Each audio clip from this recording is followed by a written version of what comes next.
It's 5 in the morning on a Tuesday. A young man, age 17, walks out to the middle of Lions Gate Bridge and stops along the walking path. He approaches the railing of the bridge's edge and looks down at the water, 364 feet beneath him. Then he looks up at the sky.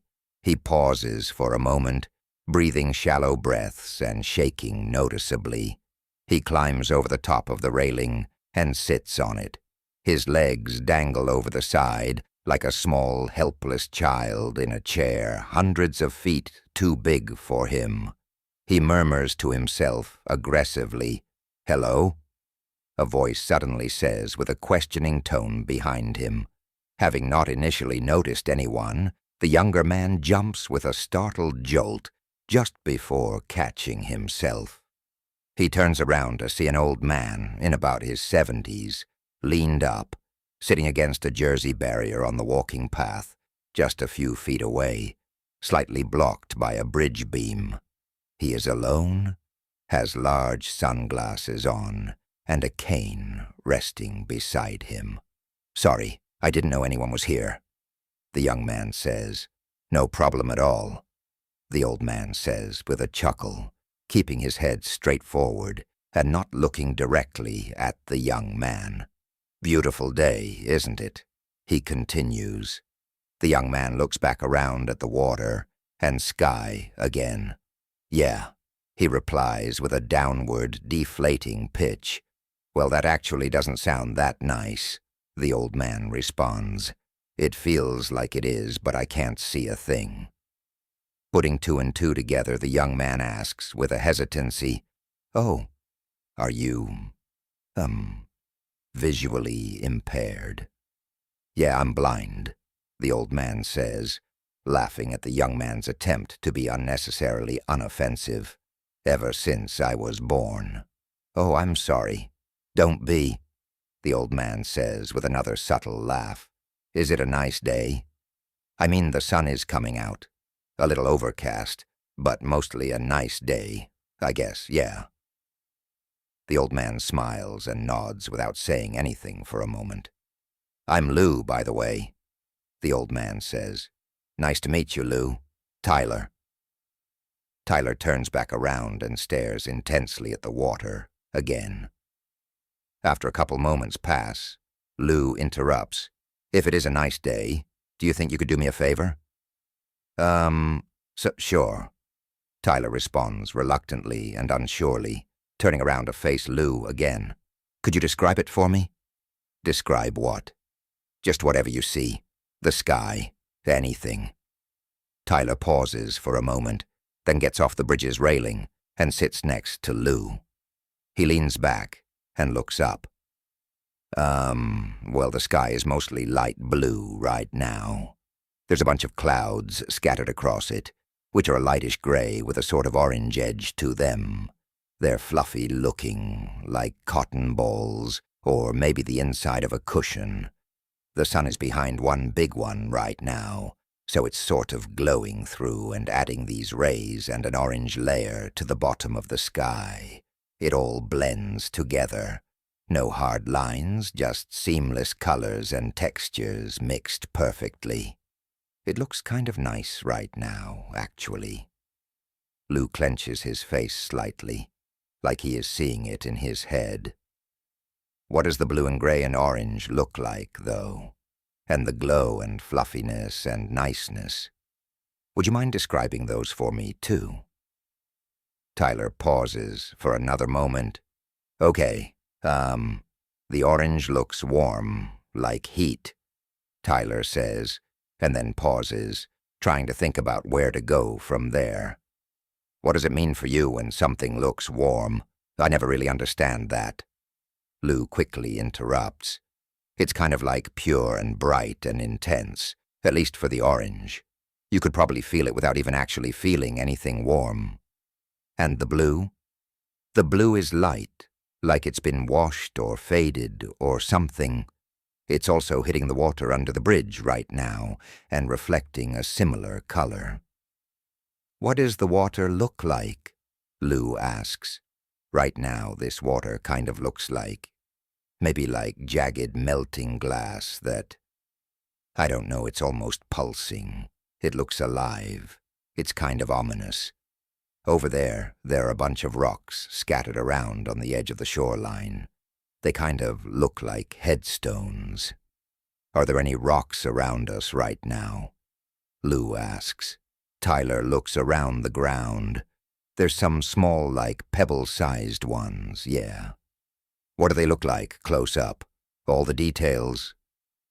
Tyler grabs a small handful of rocks from the ground surrounding them and brings them right up to his face. They just sort of look like rocks, I suppose. No, but what makes them look like rocks? I guess they're round, but also not. They look earthy, if that makes sense. There are a bunch of little, tiny lines and divots running up and down each of them. They have slightly different patterns, but none of them are symmetrical, so the shapes and patterns don't really match or look like an actual shape. This one's kind of cool. Tyler picks out and holds up a single rock. Why is it cool? Lou asks. I don't know, I like the shape. It's also kind of transparent, like you can almost see through it. How would you describe seeing through something? I never really understood that either. Tyler, trying his best to elaborate, continues using other details and items and sensations to compare to. This continues further and further into other, even more minute and obscure depths of the visual dimension of reality. Eventually, with each item and detail, Tyler reaches a point where he struggles to find the words or comparisons to explain any further, and each time he finds himself experiencing a strange sensation, noticing how absurd and fascinating everything is, how complex and hard it is to describe anything fully, to see and understand anything fully. He repeatedly gets lost in this and almost loses track of himself. Lou, picking up on this each time, moves on to something else, keeping the back-and-forth conversation active and alive. The two spend an hour and 22 minutes doing this together. While Tyler is still describing items and visual insights, not even aware of how much time has passed, somewhat suddenly, Lou says, "Well, I ought to let you get back to your walk now. That was very kind of you. Thank you for doing that." Tyler somewhat suddenly snaps back, dazed and detached from his regular state. Yeah, no problem. I hope that helped a little bit." Tyler pauses for a moment before getting up, still sort of adjusting back. "So you could kind of form pictures of all that in your head?" he asks. Lou pauses for a moment, staring forward. "No, not really." "No? What do you mean?" "Well, I've never seen anything before, only a little bit of light perception, so my mind has no visual reference points. I really have no idea what anything could possibly look like. It's all just nothing." "What do you mean by nothing? I don't even really understand that." "Well, exactly. If I explained nothing to you, it would sort of be like you describing something to me. It just doesn't work." "Why did you just have me do all that then?" Tyler asks, with an abrupt confusion and a small, frustrated laugh. "I find that people often say it's important to look inward. You know, like, in order to find strength or meaning in life or whatever else people say. But I can only look inward, and I've found that it doesn't get you very far. The most enriching moments, the most enriching experiences, what keeps life worth living, I think, are when you're looking outward, at least metaphorically. For most of us, almost all the time, we are looking inward, at ourselves, thinking about how things matter to us, or because of us, or with us at the focal point, concentrated on how we look and how we act, and how important we are, or aren't. But if you really look inward, there's nothing there. Trust me, it's all I see. We are out here."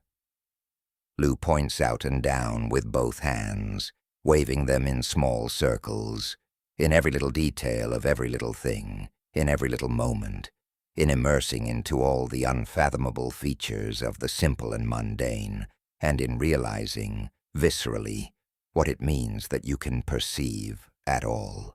That is where, I think, life is.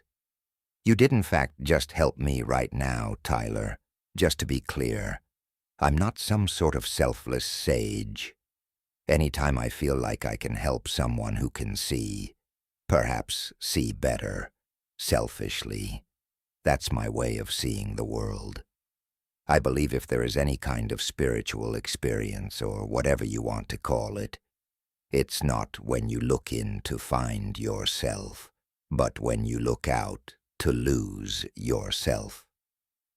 Tyler tries to process the strange twist while the two exchange a few more friendly words back and forth. After just a couple more minutes, the two say a sincere goodbye and express a mutual appreciation. Then Tyler gets up, goes his separate way, and, at least for this day, returns home. Lou will return to the same spot at around the same time tomorrow, and many more days to come.